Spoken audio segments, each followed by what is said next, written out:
Afternoon for the Olympia Regional Airport Master Plan Update Public Open House Meeting number 3. We've hosted 2 public open house meetings so far, and this is our 3rd and final for the General Airport Master Plan Update. So we'll go around the room and just do a few quick introductions. From the port staff today, we have Rudy, the Operations and Airport Director.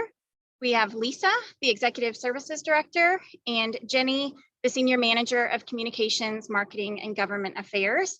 From the project team, my name is Leah Whitfield, and I serve as the project manager. I also have Darren Murata from Dell, a sub-consultant on the project, as our lead engineer. Justin Hyde, our lead airport planner.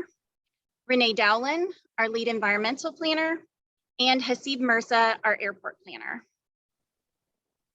We'll start with just a few housekeeping things. As you likely just noticed, this presentation is being recorded and it will be posted on the Port's Airport Master Plan Update website after this meeting. We're going to go ahead and mute all participants throughout the presentation. If you do have a comment, we welcome you to use the comment chat box feature at the bottom of your screen. And then at the end of our presentation, there will be a comments section and you'll have 3 minutes to voice your comment. And then those will be recorded. And then afterwards, we will do an update to the question and answer section on the Port's Master Plan Update webpage. So this afternoon, we're going to start by just giving you an update on studies that are underway that the Port is involved in, and then some that the Port is not directly involved in, including an update to the Habitat Conservation Plan project status. We're going to review the master plan update process, which you've likely heard before, and then also go through the focus areas and the goals of the airport master plan update, and then just kind of where we are in the overall schedule of the project. And then last time if you listened to public open house number 2, you heard us talk about 3 different alternatives that we were looking at for the airport. And now we're presenting to you our preferred alternative in a phased manner. And then we'll wrap up by talking about emerging technologies such as electric aircraft, hybrid, hydrogen aircraft, sustainable aviation fuels, and then go through some next steps. And then that's when we'll have that 3-minute comment period at the end. So there are 2 projects that the airport is involved in and that the Port is conducting. So that's the Airport Master Plan Update, that's this public meetings project, and that's focused on meeting the overall aviation demand at the airport. And then there's the Busch Prairie Habitat Conservation Plan, otherwise known as the HCP, and that's focused on protecting and mitigating the endangered species in and around the airport in the city of Tumwater by developing a mitigation plan. So these are port studies that are ongoing, the master plan and the HCP. There's also a separate study that WSDOT is conducting through their Commercial Aviation Coordination Commission. And that project is unrelated to the Airport Master Plan Update and is not being conducted by the Port, but by WSDOT. And the CAC is a group created by the legislature to develop recommendations to meet Washington State critical aviation system capacity needs. And they do have a short list of airports. Olympia is not being considered in that study, in that short list. And if you have questions on that particular study, we encourage you to reach out to the CAC, and we've provided that email address here for you. And now I'll let Renee give an update on the status of the Habitat Conservation Plan project. Thank you, Leah. Good afternoon, everyone. I want to just go quickly through, Leah mentioned the Busch Prairie Habitat Conservation Plan. And basically, as most of you know, it's developed to balance the growth of the preservation and endangered species, the 3 endangered species, the gopher, the streaked horned lark, and the vesper sparrow within the city of Tumwater and its urban growth area. And the city of Tumwater and the Port of Olympia are both jointly developing this habitat conservation plan and working with a number of federal and state agencies. The goal is really to consider those species that I mentioned and develop a mitigation plan to allow development. The HCP is really estimated at this point to be completed by the end of 2023. All right, so we'll go over just kind of some slides that you've seen before if you've attended some of the other meetings. We have the process that we're involved in. So This master plan, it's required by the FAA. We do them about every 10 years for airports the size of Olympia there. And it's not really looking at the management, operations, or maintenance issues of the airport, but more in the long-term planning. So we will go through some steps to figure out the short, medium, and long-term development plans for the airport, but it's really a 20-year outlook. So we follow the FAA advisory circulars. This one happens to be Circular 150, 5070, 6B. Everything's numbers and letters in the FAA. But what's important is it projects what we're going to do for this plan. And this master plan looks at the inventory of the airport. It forecasts the future development, or excuse me, the future aircrafts and types of operations that are going to be at the airport, and then takes from that information the facility requirements, which is really matching what the demand is going to be for the airport up to what the FAA standard is going to be. From there, we develop alternatives and figure out what's going to be the best fit for the airport, which we've done, and then draw them on an airport layout plan, which is basically a big map of the airport. There's two pieces that the FAA formally approves throughout this process, and one of them is the airport layout plan. The other one is the forecast, because they want to make sure we're in line with what they're predicting as well. So our forecast has been approved, and we're currently working on the airport layout plan, and then we will dive into the capital improvement plan, which is figuring out how to develop over the planning period to meet the demands. So the Port of Olympia has quite a bit of land here around the airport, but we're really going to be focusing on what's within the red lines here. That's what the FAA is concerned with, and they want to make sure that we're planning for appropriately. So this is the existing airport layout plan. We are currently developing a similar map that meets the FAA standards, just to be able to draw on what we're going to be doing, what we're going to be building, and how it's going to be developed over the years. Anything that's built on the airport has to be on these maps ahead of time, so that we are planning appropriately for the future and not just building and then potentially blocking future progress or development.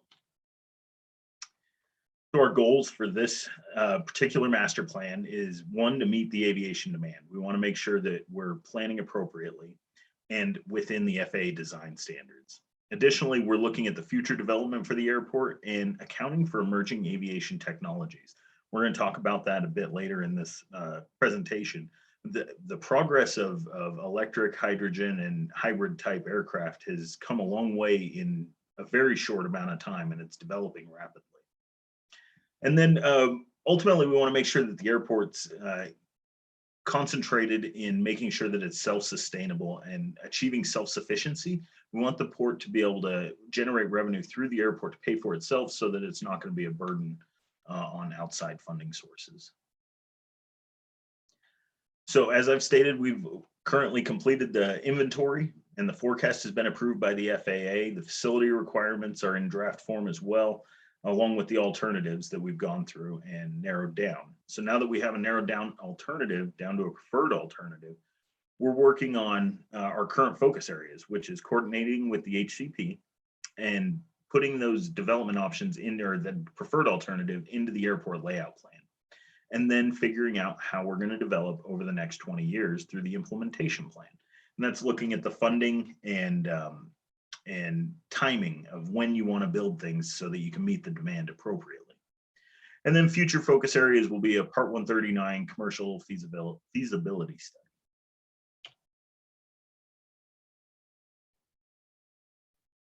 Thanks, Justin. So next, I'm going to be providing a summary of the preferred alternative. So for those of you that were at our previous meeting, we provided 3 potential alternatives for the future of the airport. And what we did is we took those 3 alternatives and came up with a preferred alternative. And I'm going to be going through that here on the next few slides. So what we did is, the preferred alternative is really a combination of alternative 1 and alternative 2. But just a few key points. The first is the preferred alternative. It actually proposes a reduction in taxiway and runway pavement by about 550,000 square feet if we were to compare it to what was in or what is in the current existing approved ALP. So there is some opportunity for habitat. Just a summary of the preferred alternative, what it includes. So for the taxiway system, it includes the relocation of taxiway F to be parallel with the runway, relocation of taxiway W to be parallel with the runway. It actually includes the removal of taxiway C and D. It includes reorienting some of the connector taxiways so that they intersect the runways at 90 degrees. And it also includes moving the connector taxiways outside the middle third of the runways that they connect to. And in general, all of these taxiway changes have to do with bringing things up to FAA design standards. Other future projects include rehabilitating runway 1735, actually shortening runway 826 by 647 feet to for a total length of 3510 feet in length, and then also pavement maintenance, which I'm going to be talking about on the next slide. So this slide, it says 2018 pavement condition index data. This is data from WashDOT pavement management. So they go out and take a look at all the airports, and these different colors represent the condition of the pavement, with green being good and yellow being not as good and red being poor. So we take a look at this data, and basically you want to continue to maintain the pavements before they go to poor condition, because that's when it starts to get more costly to repair and maintain your pavement. So we take a look at this on an annual basis, and this is how we come up with our maintenance recommendations for the future. Next slide.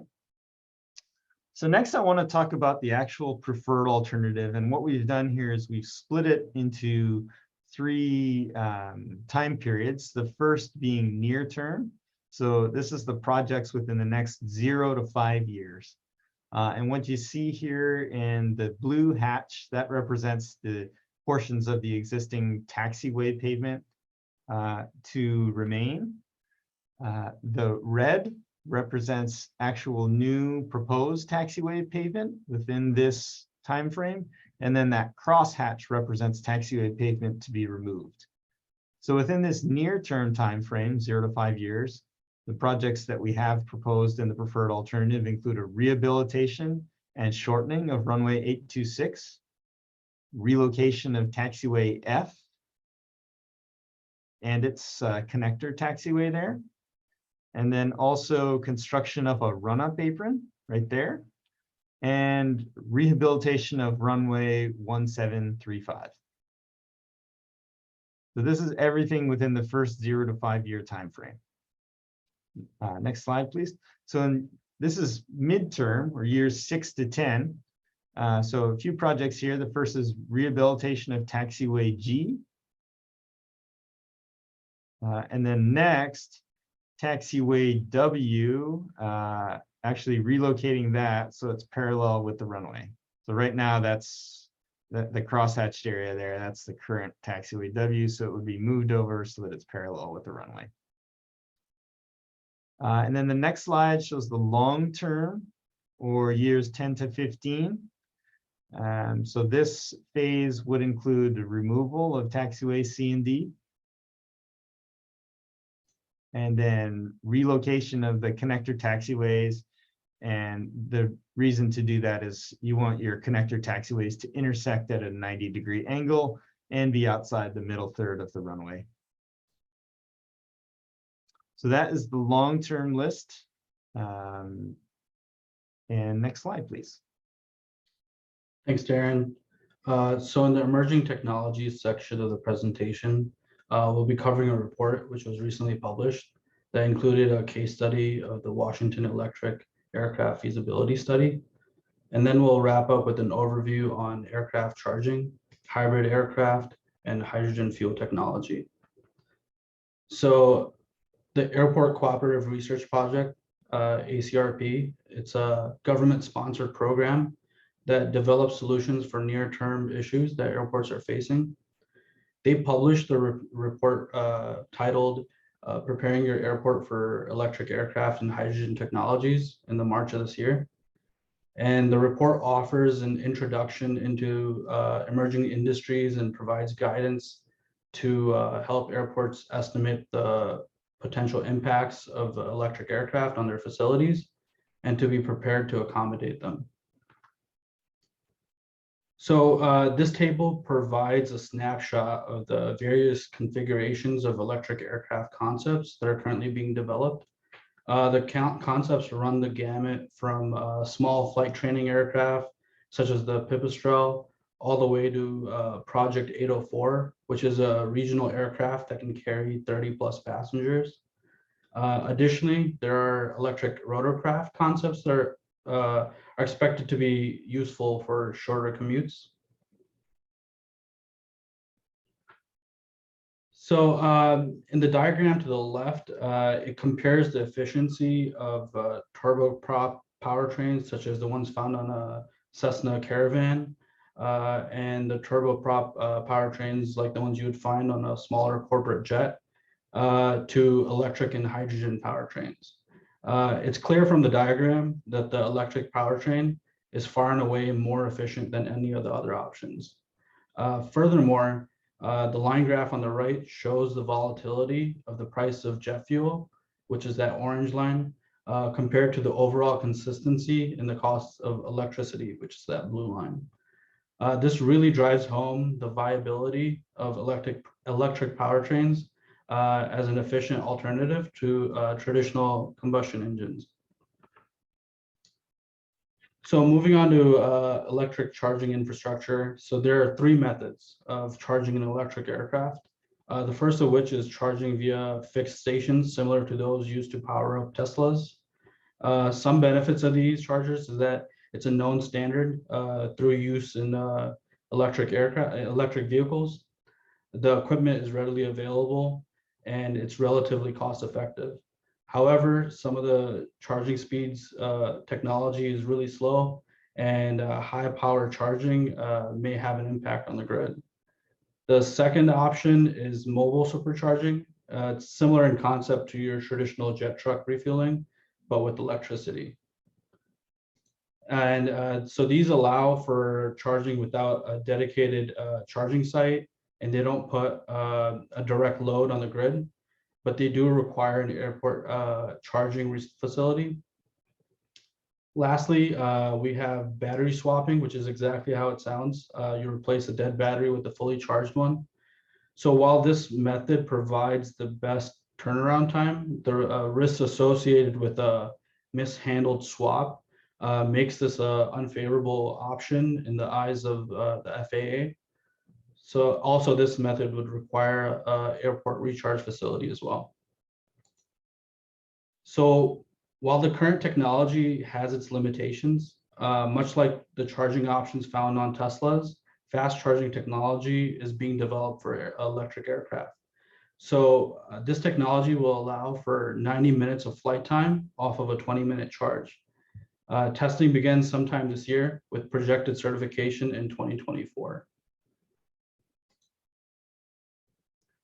Now we'll turn to the case study featured in the ACRP report concerning the Washington Electric Aircraft Feasibility Study that was published last year. So the main takeaway from the study is that it provides a framework for putting numbers on the economic impacts of electric aviation on the state of Washington. So the total economic impact is the sum of direct and indirect incomes, such as collecting airport tenant fees and off-airport visitor spending, and then running that through multipliers such as respending of worker income to determine an airport's total economic impact. Additionally, electric aircraft have the potential to create jobs needed for the operation and maintenance of electric aircraft. And these aircraft also can reduce time and cost for short and congested routes, which would aid in the creation of more business activities and jobs. And reducing travel costs would also enable the connection between the rural areas in the state and the employment centers along the I-5 corridor. So now we'll look at a brief timeline of the electric aircraft implementation. The perspective of electric aviation demand is similar to the outlook in the Olympia Master Plan, which Darren went through earlier, in that it has a short-term, medium-term, and long-term horizon. So in the short term, 2025, they project the first regional electric aircraft to get certified. By 2030, they project an acceptance of this technology among regional airlines and private aircraft owner communities. And in the long term, approximately 18 years from now, they're hoping for the development of the technology that will allow for larger electric aircraft. So looking at the near term and in terms of practical application, an all-electric training aircraft received certification in 2018, and an electric aircraft was used to earn a private pilot's license just this month. So this is very important because electric trainer aircraft operations are projected to have a fifth of the cost of traditional aircraft. Additionally, Textron, which owns Cessna and Beechcraft, made a major investment in electric aircraft by purchasing Pipistrel, which is a leader in small electric aircraft, for $235 million. This shows that the market has legs. So moving on to Aviation's Alice, which is an electric commuter aircraft that started planning its first flight in January of this year and is now slated to do so this summer. In addition, they're now taking orders with Cape Air. Cape Air is a regional airline similar to Kenmore Air, purchasing 75 aircraft. This shows that the technology is developing at a rapid rate.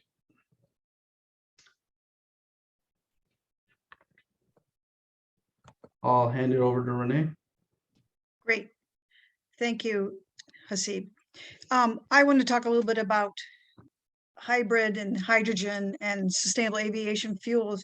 I think, you know, if we want to get away from petroleum, or if the aviation industry wants to start minimize their need for petroleum, there are several ways to do it, but there's not just one solution. Hasib talked about electric and that, but there's also the hybrid aircraft. And I sort of liken it to, you'll remember years ago when Prius first came out, people were like, whoa, what's this Prius thing? And you could go a little bit on the battery and then the gas kicked in.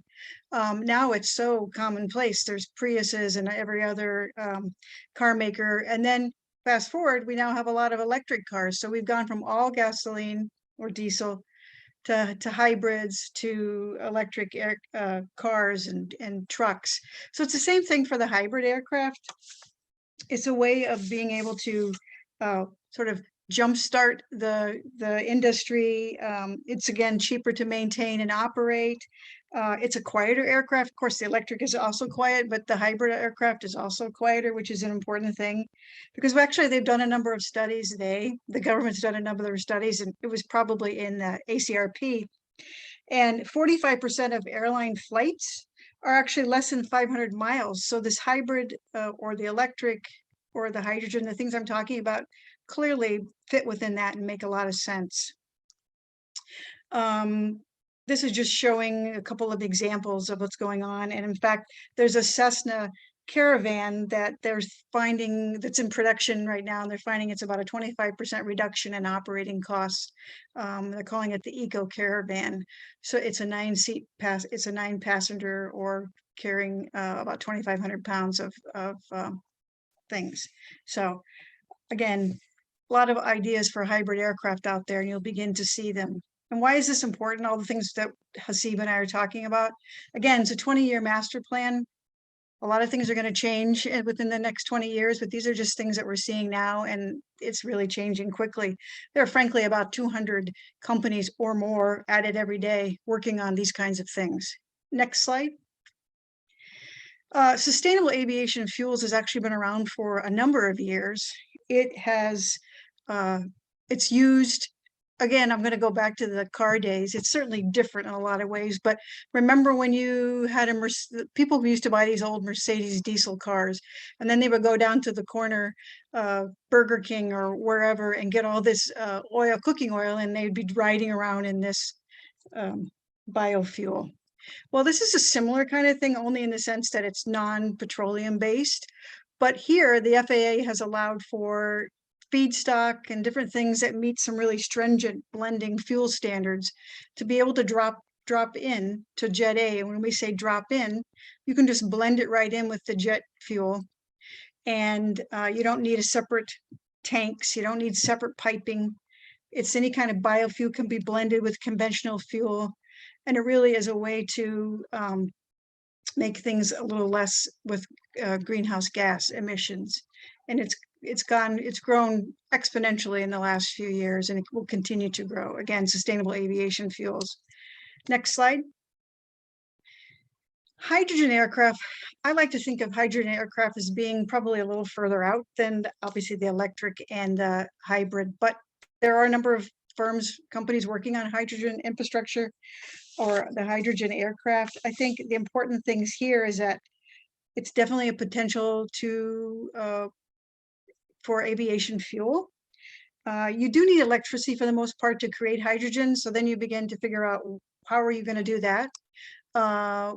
If you use electricity, you could potentially use green hydrogen, and that's from solar and wind. But you really have to come up with the issue of, again, kind of what Hasib was saying about electric. Are you going to store your hydrogen fuel on site, and then you need a separate fueling system? Are you going to truck it in?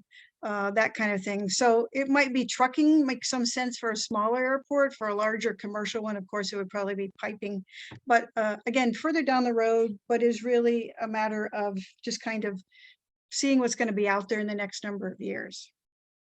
And then I think I have a couple of examples of some planes that they're testing for the hydrogen aircraft. With that, that sort of wraps up the emerging technologies. Again, I think the point is not one solution is going to be the only way to go. There's going to be a variety of them. There is a potential for the Olympia Airport to support alternative fuel aircraft through training and general aviation activities. The industry is evolving quickly, like I mentioned. What we thought was happening a year ago is now going much faster, and there's been a lot more changes.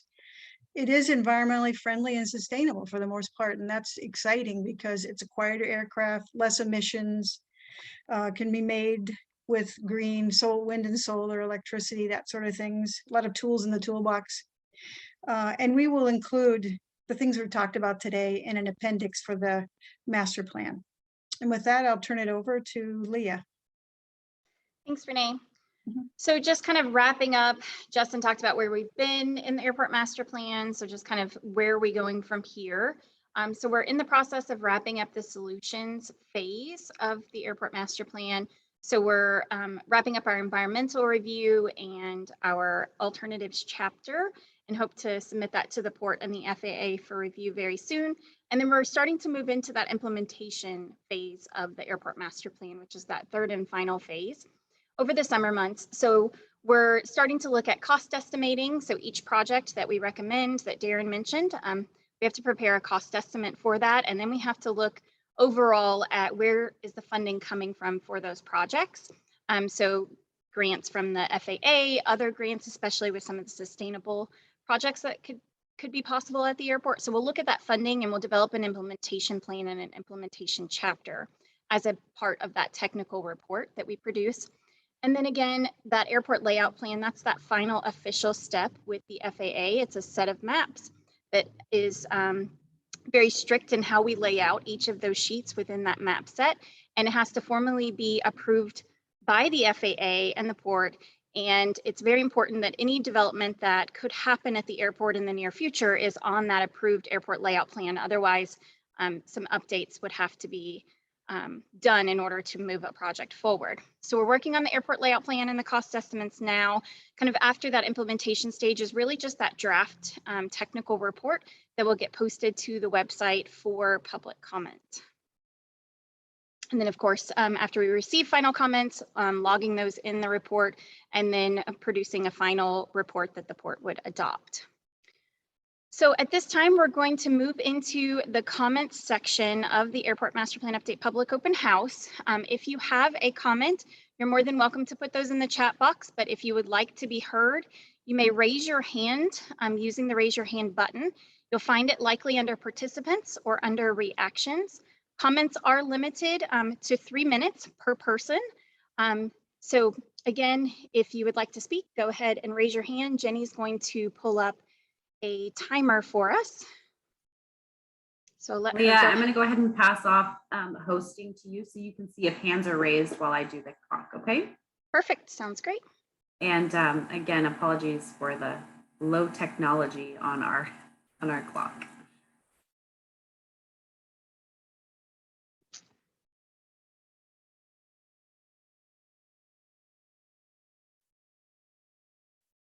Can everyone see the clock?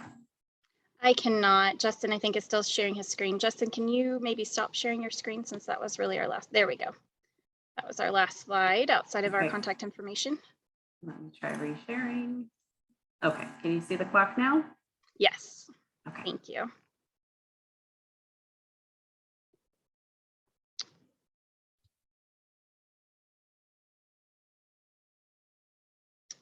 Would anyone like to raise their hand?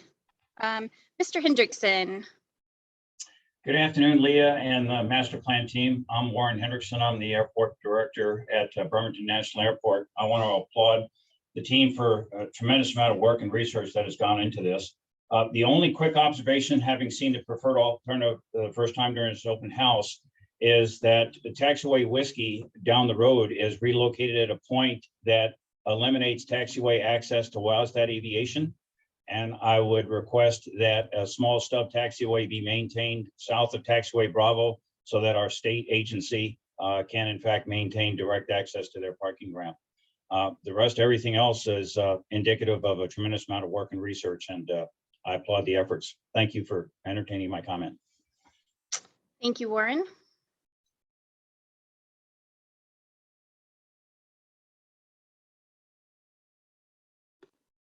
Would anyone else like to make a comment?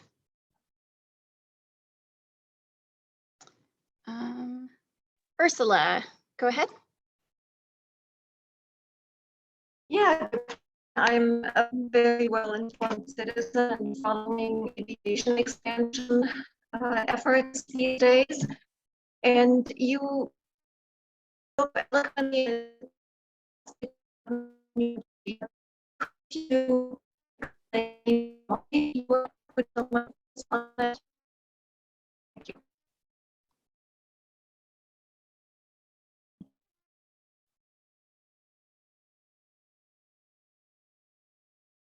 Leah, this is Rudy. I can't hear anything. Have we lost her?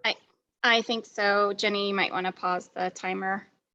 Ursula, you were breaking up quite a bit. I wasn't sure if it was myself, but it sounds like other people couldn't hear you either. So maybe we'll come back to Ursula. I have someone on the line, L. Reiner, if you'd like to go ahead.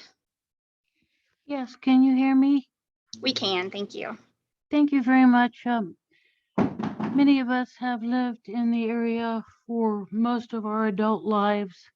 We care about this area, beautiful area, with all our hearts. We love it with all our hearts. And the prospect of developing the Olympia Airport, the Tumwater Airport, into a regional expansion overflow for SeaTac is abhorrent to us, or using it for other uses such as training flights for Lewis McChord or other uses is abhorrent. The particulate matter studies coming out of Seattle from SeaTac showing the tremendous health concerns regarding particulate matter raining down from these aircraft is enough to make us all very, very concerned.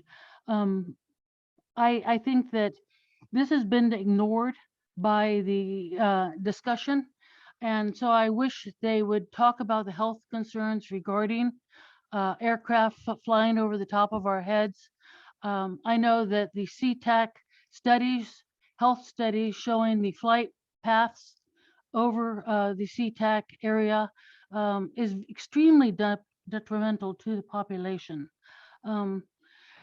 These concerns about or discussions about alternative type of aircraft are long in the future. The discussion about electric cars, that has been going on for decades.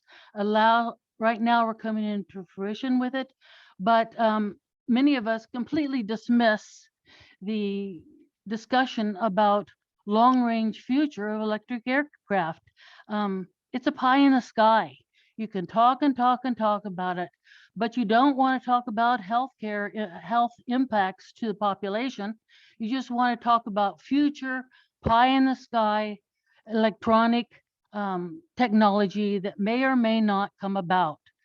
Bottom line, we do not want expansion of this airport here in this area. The health impacts to the population are huge. We do not want this airport used for Lewis McChord testing. Same thing. The population will be affected by these aircraft and the health impacts, the emissions from these aircraft.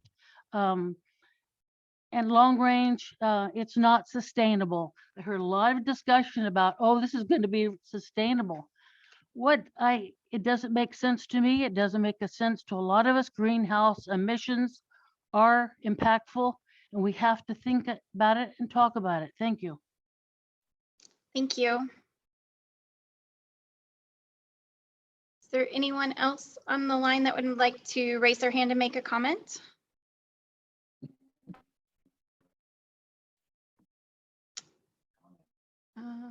Ursula, we'll jump back over to you. You might turn your camera off, maybe. That might help with the internet connection. If you just unmute yourself, but keep the camera part off, that might help.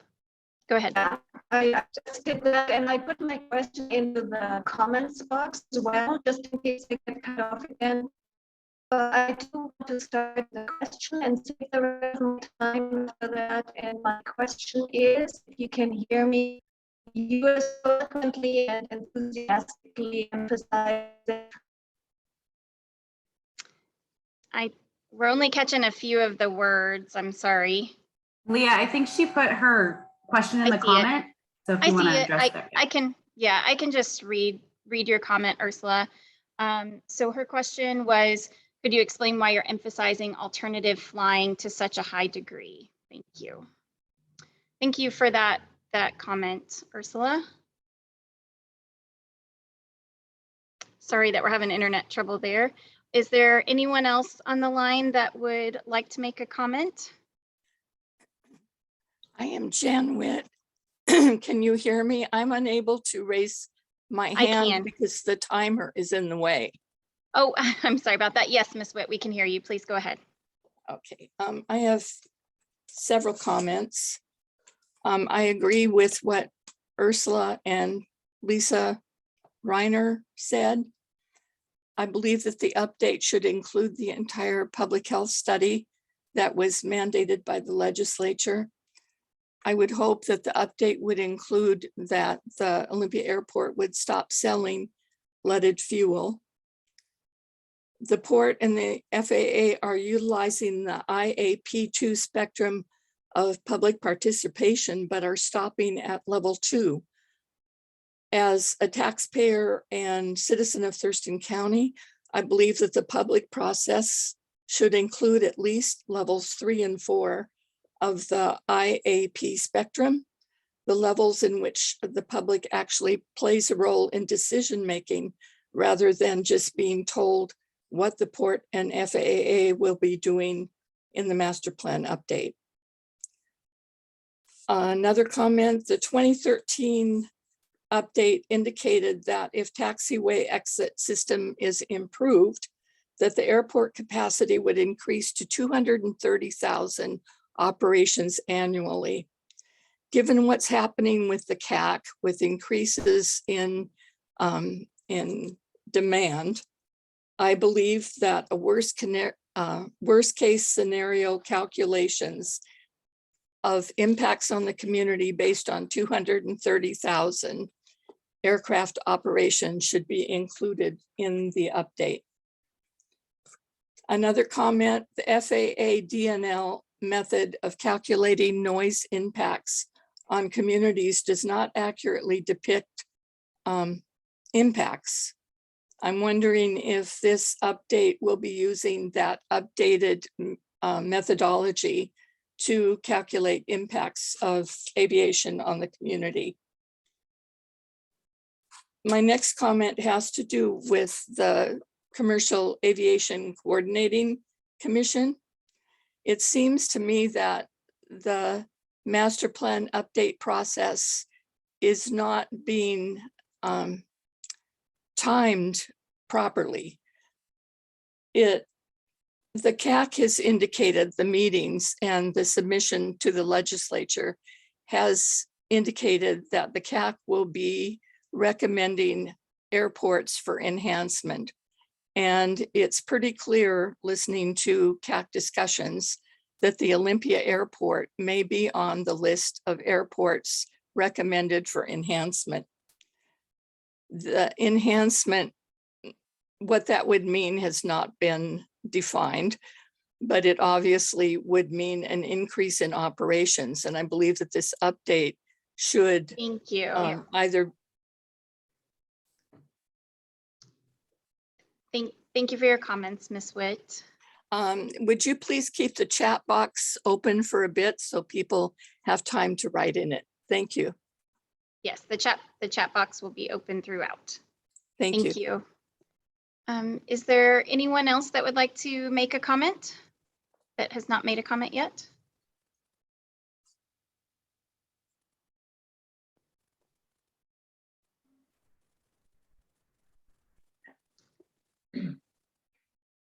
If there's no one else, we'll try to go back to Ursula and see if the internet is better. Yeah, I switched my provider. We'll see. It's much better. Yeah, for a while, it comes and goes. I haven't heard if you have given an answer of why alternative flying is so emphasized. I haven't heard the answer, or maybe you're not giving it today at the open house. But if that is the case, I think, that makes a big difference, but it's also a long ways out. And what control mechanisms will be put in place to make sure if an airport and if an aviation facility commits to alternative flying, what control mechanism will be implemented to make that a reality, and what consequences will arise? What consequences does an airport have to answer?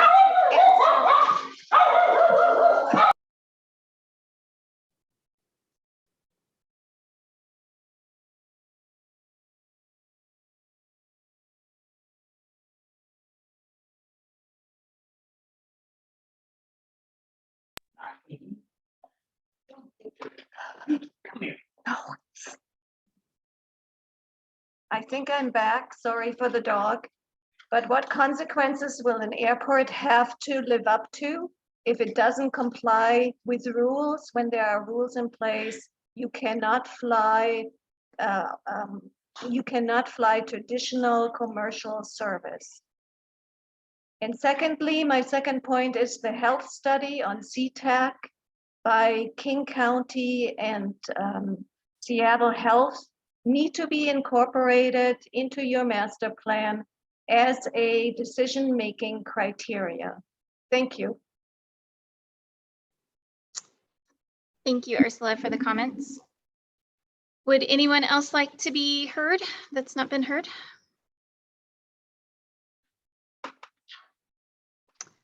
And if you're having issues with your raise your hand, feel free to speak up if you've not spoken yet.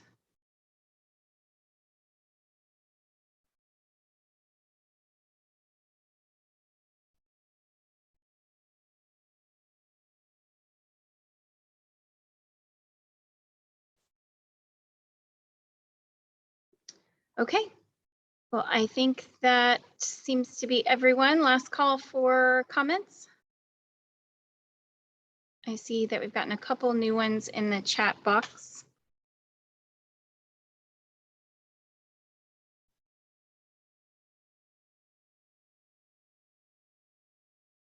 Okay.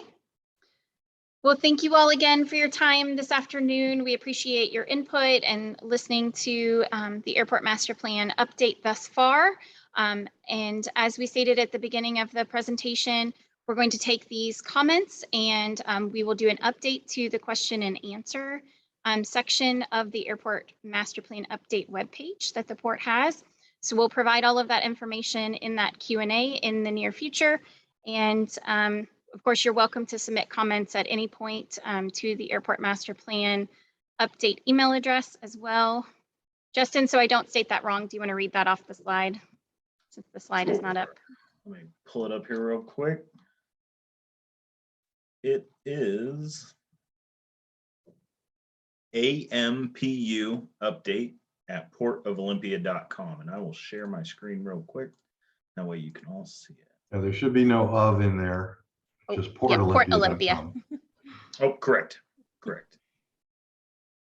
Okay, so if you have any further comments, you're welcome to submit those to that email address. And we again, thank you for your participation this afternoon. We know your time is valuable. So thank you and have a great day.